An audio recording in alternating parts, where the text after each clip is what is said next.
बहुत समय पहले एक तपस्वी ऋषि की तपोभूमि पर एक कन्या का जन्म हुआ। वो कन्या असाधारण रूप से सुंदर, गुणी और दिव्यता से भरपूर थी। उसका नाम था विश्वपोला। ऋषि ने उसे संस्कार और ज्ञान के साथ बड़ा किया। विश्वपोला छोटी उम्र से ही आध्यात्मिकता और साधना में रुचि रखती थी। वो जंगल में जाकर ध्यान लगाती और प्रकृति के साथ एकात्म अनुभव करती।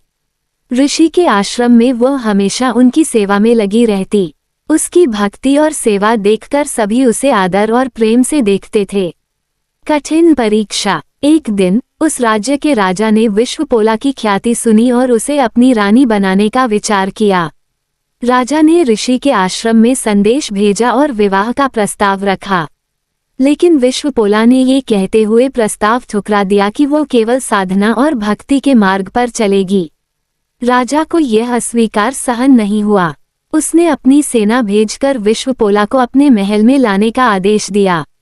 जब राजा की सेना आश्रम पहुंची तो विश्वपोला ने ईश्वर का स्मरण करते हुए अपने तपोबल का उपयोग किया। सेना को आगे बढ़ने से रोकने के लिए जंगल में अचानक एक दिव्य ऊर्जा का प्रकट होना शुरू हो गया।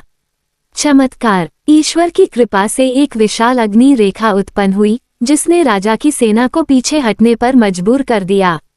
राजा को ये समझ में आ गया कि विश्वपोला कोई साधारण कन्या नहीं, बल्कि दिव्य आत्मा है। उसने अपने किए पर पछतावा किया और ऋषि से क्षमा मांगी।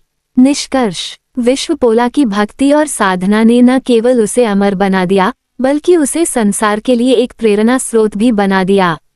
उसकी कहानी हमें ये सिखाती है कि सच्चे धर्म और तपस्या के मार्ग पर चलने वाले को कोई बाधा नहीं रोक सकती।